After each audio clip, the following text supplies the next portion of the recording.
Hello everyone. তো আজকে আমি একটা দারুণ রেসিপি নিয়ে চলে এসেছি, সেটা হলো পনিরের তরকারি। তো প্রথমে কড়াইতে তেল দিয়ে তার মধ্যে দিয়ে দিলাম লবণ হলুদ দিয়ে পনিরগুলোকে ভেজে নেব লাল লাল করে, বেশি লাল নয়, হালকা লাল করে ভেজে নেব।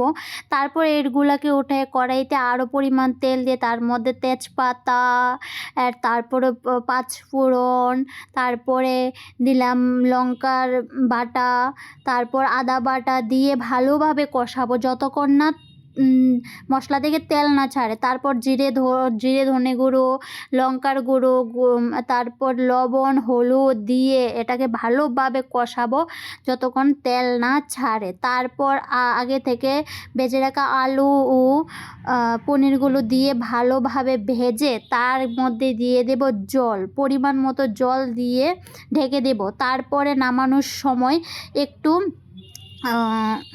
ঘি দিয়ে নামিয়ে নিলে তৈরি হয়ে যাবে পনির।